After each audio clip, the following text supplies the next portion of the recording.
Καλησπέρα σας και ευχαριστούμε για την μας κάνετε. Ευχαριστώ και εγώ πάρα πολύ. Τι σχέση είχατε με το θέατρο στην παιδική σας ηλικία? Δεν ξέρω, το αγαπούσα από πάρα πολύ μικρή. Έπαιζα θέατρο συνέχεια, στο σπίτι μου, έβγαινα έξω, ντυνόμουν με τα ρούχα της μαμάς μου, έβγαινα έξω, χτυπούσα και έκανα την γειτόνισσα, μιλούσα μια δική μου γλώσσα και έκανα την πολίτρια, έβαζα όλο αυτό το πράγμα. Ό,τι ταινία έβλεπα το Σάββατο το βράδυ, την Κυριακή το πρωί την έπαιζα, γενικά έπαιζα μόνο θέατρο. Όταν ήσασταν μικροί, φανταζόσασταν ότι θα γίνετε ηθοποιός? Και αν ναι, είχατε ανθρώπους που σας βοήθησαν? Όταν ήμουν μικρή δεν φανταζόμουν, το έλεγα. Ήταν de fact και όλα αυτά, de facto που λένε, ότι θα γινόμουν ηθοποιός, ναι, το έλεγα συνέχεια. Και ανθρώπους που, ναι, η μαμά μου και η θεία μου, που ήταν οι άνθρωποι που με έβαλαν σε αυτό το χώρο, με την έννοια του ότι με πήγαιναν στις παραστάσεις, μου φέρναν βιβλία, με αυτή την έννοια, με την υποστήριξή τους και με το να μου δείχνει όλο και περισσότερα πράγματα σε σχέση με αυτό. Μιλήστε μας για τις σπουδές σας.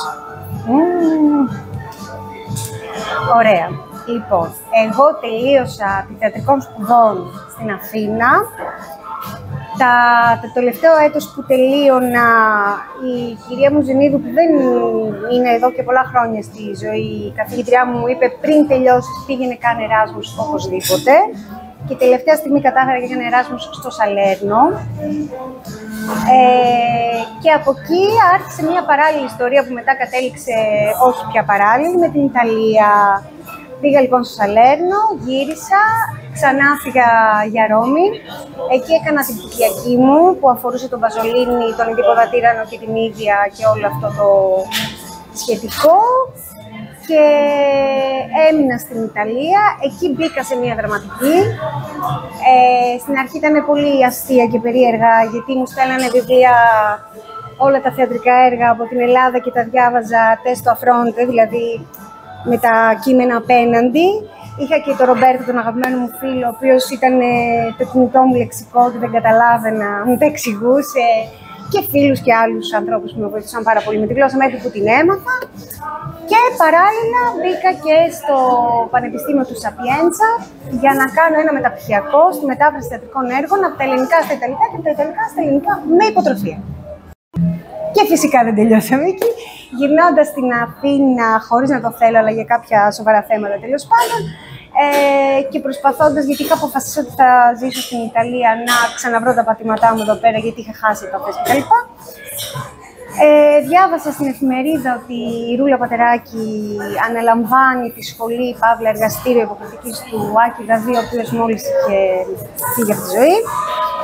Και επειδή μαζί με το Λευτέρη Βογετζή ήταν τα πρότυπά μου τότε, πήγα εκεί πέρα για 3 χρόνια, από όπου και τελείωσα.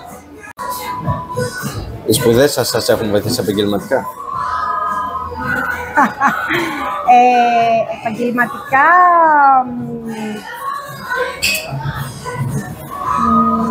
Πάτε λίγο πώς να σκεφτώ.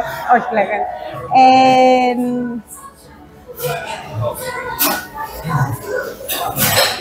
Ναι, σε ένα κομμάτι επαγγελματικό για το πώς να αντιμετωπίσω τα πράγματα σε σχέση με το ρόλο, σε σχέση με μια παράσταση, σε σχέση με αυτό που χρειάζεται.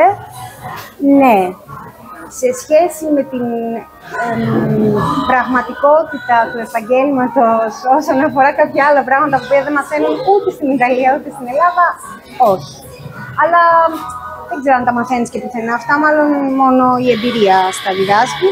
Και γενικότερα νομίζω ότι σαφέστατα και χρειάζεται να σπουδάσεις για να έρθεις σε επαφή με όλο αυτό το πράγμα που λέγεται θέατρο από άλλους ανθρώπους, ευχαριστούμε, που είναι έμπειροι και μπορούν να σου πούνε κάποια πράγματα, αλλά το καλύτερο σχολείο είναι η σκηνή.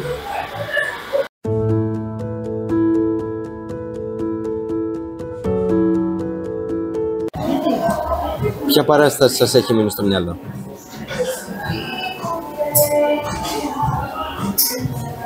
Πολλές, αρκετές. Θα πω μία παράσταση στην Ιταλία και μία εδώ. Λοιπόν, στην Ιταλία μου έχει μείνει στο μυαλό μία παράσταση του Αντώνιο Λατέλα, ένας σκηνοθέτη που θα έρθει φέτος και στην Ελλάδα, που ήταν το Hamlet Machine του Μίλερ, το οποίο επί μία εβδομάδα το έδειχνε το κάθε κομμάτι σαν μία ωραία παράσταση και στο τέλος της εβδομάδας το έδειξε όλο μαζί. Οπότε ήμασταν από τις 9 μέχρι τις 6 τα ξημερώματα στο θέατρο, το οποίο ήταν κάτι μοναδικό και σε εκείνο το θέατρο, το Θέατρο Ίνδια στη Ρώμη, ήταν πραγματικά μοναδικό και γιατί ένας βιομηχανικός χώρος. Ήταν, δεν ξέρω, εξαιρετική εμπειρία και πάρα πολύ ωραία σκηνοθεσία. Οπότε δεν θα ξεχάσω ποτέ όλο αυτό το πράγμα που έστησε.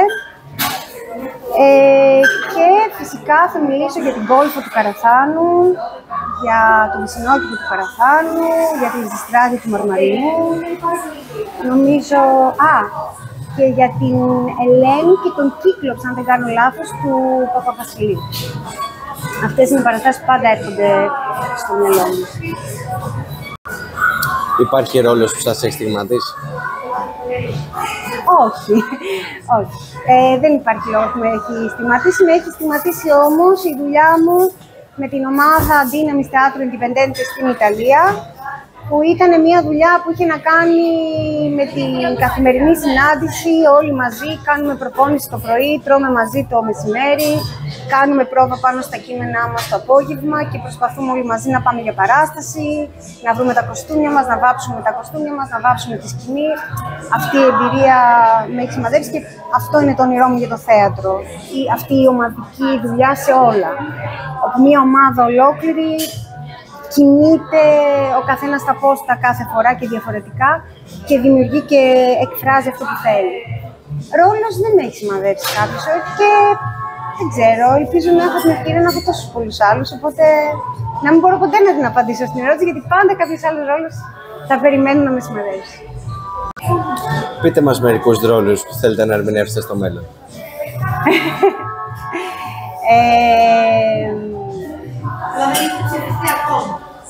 Η Βάρια μου αρέσει πολύ.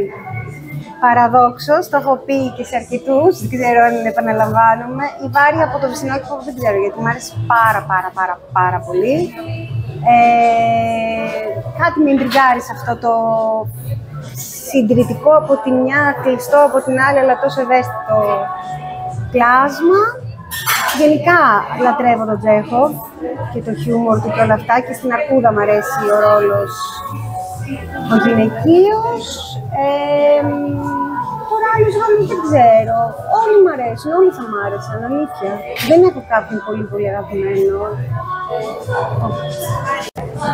Τι είναι για εσάς το θέατρο? Ένα δάκρυ. Τι είναι για μένα το θέατρο? Δεν ξέρω με την έννοια ξέρω και δεν ξέρω. Μπορεί να ακουστώ πολύ χαζή και ρομαντική και για μένα είναι τα πάντα. Με την έννοια ότι το λατρεύω. Μ' αρέσει πάρα πολύ αυτή η διαδικασία του να διαβάζεις κάτι και ξαφνικά να ζωντανεύει και να το βλέπεις σκηνή με έναν τρόπο. Να, με ρώτησες πριν, ας πούμε, και για αν μου έχει μείνει κάποια παράσταση και τώρα μου ήρθε. Θυμάμαι, ήμουν μικρή και είχα δει τη Φρεναπάτη του Λιβαθινού. Και ένιωθα ότι είμαι σε ένα μουσικό κουτί και παρατηρώ τα πράγματα. Αυτό είναι το θέατρο, ένα μουσικό κουτί μέσα στο οποίο μπαίνεις και βλέπεις τα πράγματα και τη ζωή αλλιώς και όταν βγαίνεις μπορείς να αντιμετωπίσεις τα πράγματα και τη ζωή αλλιώς. Αυτό. Τι είναι μαγικό στο θέατρο και ποιες είναι οι δυσκολίες του? Μαγικό στο θέατρο είναι το ίδιο το θέατρο σαν διαδικασία, όπως είπα και πριν. Αυτό το πράγμα από το χαρτί γίνεται κάτι τρισδιάστατο και τέλος πάντων μεγάλο. Μαγικό στο θέατρο είναι το ότι μπορείς με έναν άλλον τρόπο, όχι αυτόν που έχουμε εμείς τώρα, να επικοινωνήσεις με κάποιον, έστω και με έναν ή και με πολλούς.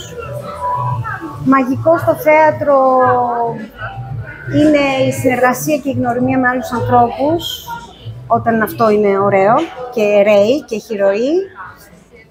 Γενικά η ομαδικότητα και η επικοινωνία και όλη η διαδικασία του θεάτρου είναι κάτι μαγικό. Αλήθεια είναι κάτι μαγικό. Αλλά, και χωρίς να θέλω να καταργηθούν όσα είπα πριν με αυτό το αλλά, έχει πολλά δύσκολα πράγματα, γιατί είναι κάτι καθαρά ανθρωποκεντρικό και ο άνθρωπος είναι ένα δύσκολο «ον». Οπότε ό,τι αρνητικό μπορείς να σκεφτείς για έναν άνθρωπο, τα έχει και το θέατρο, όχι σαν τέχνη, αλλά επειδή έχει μέσα ανθρώπους. Δηλαδή ανταγωνισμούς, έχει προδοσίες, έχει κακοποίηση ή είχε τουλάχιστον μέχρι τώρα κάπως τα πράγματα, δεν ξέρω, αλλά κάπως έχει σκληρότητα, έχει πείνα, έχει ανασφάλεια πάρα πολύ μεγάλη, έχει αυτό, μια έκθεση που ποτέ δεν θα σε κάνει να νιώθεις καλά και σίγουρος και ότι έχεις κατακτήσει, το οποίο είναι πολύ όμορφο από τη μία, από την άλλη όμως μια ζωή σε σένα κι αν. Δεν ξέρω, έχει πολλές δυσκολίες. Αν γράφατε ένα βιβλίο για το θέατρο, ποια θα ήταν η πρώτη και ποια τελευταία φράση? What? Αν έγραφα ένα βιβλίο για το θέατρο, πρώτη φράση και τελευταία, τι είπες τώρα, να την πούμε μετά την ερώτηση, να μου δώσει μισή ώρα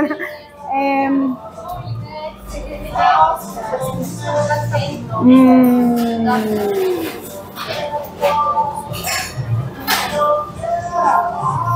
Ωραία. Αν έγραφα ένα βιβλίο για το θέατρο, δεν θα έγραφα κάτι στην αρχή, αλλά θα έβαζα τον αγαπημένο Σόνκε, που είναι αυτό εκεί, αν μπορείς να το δείξεις στο γκράφιτι, να ζωγραφίσει κάτι για το θέατρο. Και στο τέλος θα έγραφα καλή πειθαρχία στο όνειρό μας.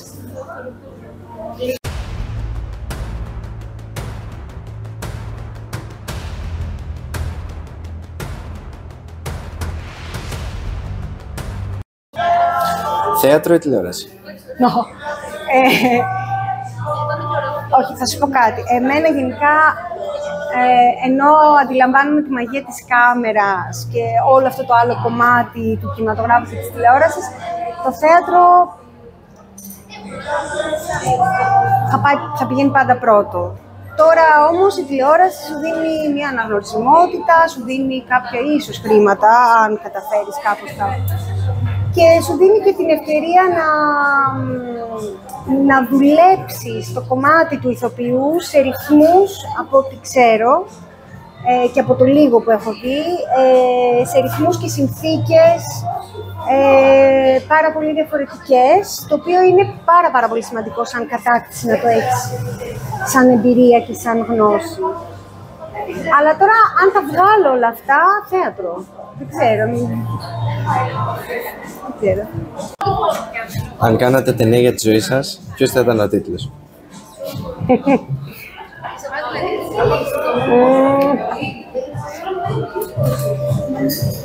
Αν ποτέ, θα πω κάτι, αν ποτέ κάνω ταινία για τη ζωή μου, θέλω εσύ και οι φίλοι μου, αν με βλέπουν και με ακούνε,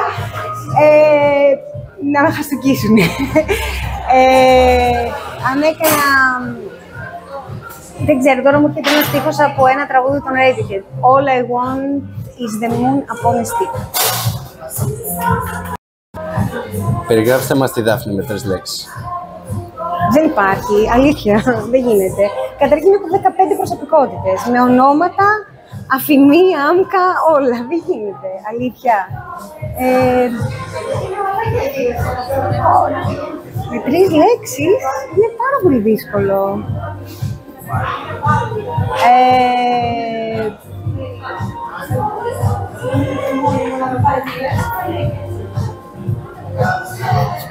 Αμήλικτος, έτσι, δεν κάνεις καλά, πάμε παρακάτω. Εκεί, ωραία.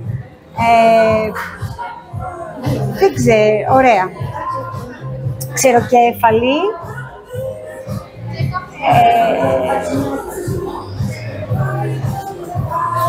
Φροντιστική. Μ' αρέσει να φροντίζω τους ανθρώπους, δεν ξέρω πώς να το πω. τους διπλανούς μου, τους ανθρώπους μου.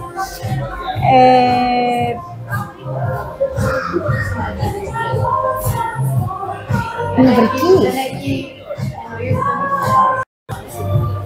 Ιταλίδα. Αυτό.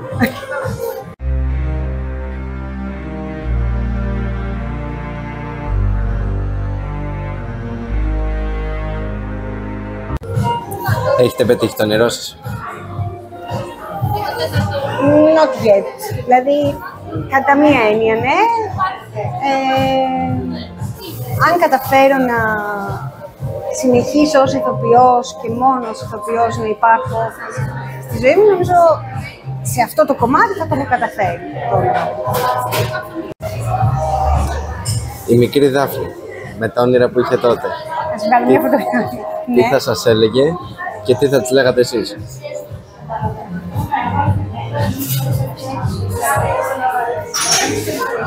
Τι θα μου έλεγε εμένα τώρα? Πώς έγινες έτσι? Τι θα μου έλεγε η μικρή Δάφνη?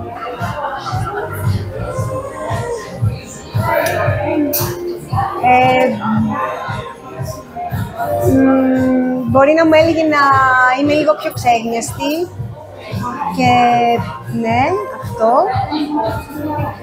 Και εγώ θα της έλεγα να είναι λίγο πιο γιωμένη, να κάνει αυτό που θέλει να κάνει, αλλά να το δει λίγο πιο ρεαλιστικά. Πού σας είδαμε φέτος και πού θα σας δούμε του χρόνου?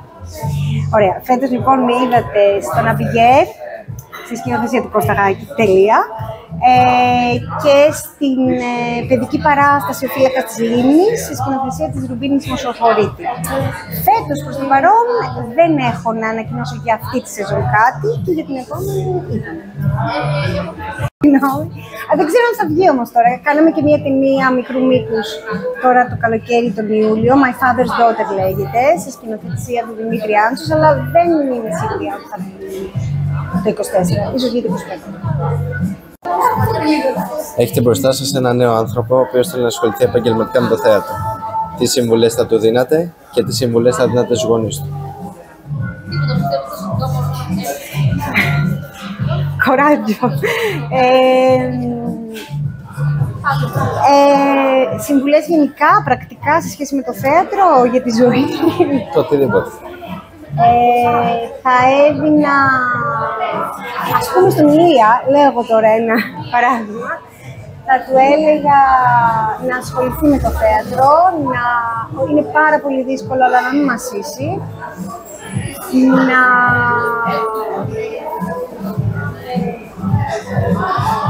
γιατί νομίζω ότι σπουδάζοντας, βλέποντας θέατρο και γενικά ασχολούμενος με τις τέχνες, όπου και αν σε πάει η ζωή, σου έχει ανοίξει το μυαλό.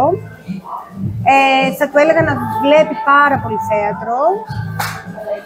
Αυτό που είπα και πριν, τώρα εσύ το ξανακούς, θα έλεγα όταν διαλέξει τη σχολή που είναι να διαλέξει, να κάτσει να ψάξει ποια σχολή είναι και όχι ακριβώς της μόδας τώρα, αλλά κάνει πολύ καλή δουλειά. Δηλαδή, οι σχολές δεν είναι μόνο τα ονόματά τους, είναι και οι καθηγητές τους. Οπότε να ψάξει πολύ καλά στον οδηγό σπουδών και οι καθηγητές είναι, και όχι αν είναι διάσημοι, όχι αν του κάνουν, αν έχει πάει να δει τις παραστάσεις τους και να πει ότι εγώ με αυτόν τον σκηνοθέτη, με αυτόν τον ηθοποιό, τον λατρεύω, τον θαυμάζω, θέλω να αυτός να είναι αυτός που θα μου μάθει κάποια πράγματα.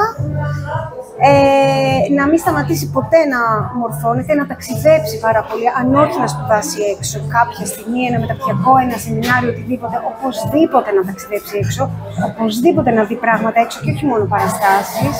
Εγώ θυμάμαι, πέρασα ένα μάθημα στην ιστορία τέχνης από το ταξίδι μου στη Φλωρεντία. Από το μόνο περιγράφοντας το τι είδα στο Galleria degli Uffizi. Είναι να πάρει όσο πιο πολύ μπορεί από όλες τις τέχνες, να διαβάσει όσο πιο πολύ μπορεί, να δει πολύ κινηματογράφο επίσης και να το πιστέψει, να το πιστέψει με αξιοπρέπεια και προσπαθώντας να συνδυάσει όλα τα πρέπει του επαγγέλματος, με ήθος και δύναμη.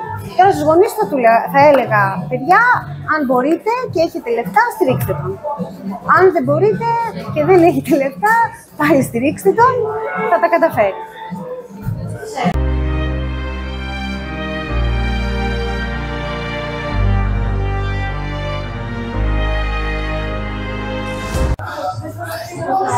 Εκτός από το να παρακολουθείς θέατρο ή να κάνεις θέατρο ή να παίζεις θέατρο ή οτιδήποτε άλλο, μπορείς να κάνεις πρακτικά στο θέατρο, μπορείς να βλέπεις το θέατρο με τα μάτια ενός 18χρονου και με τον πάρα πολύ ευγενικό τρόπο που προσπαθεί να δει το θέατρο αλλιώς.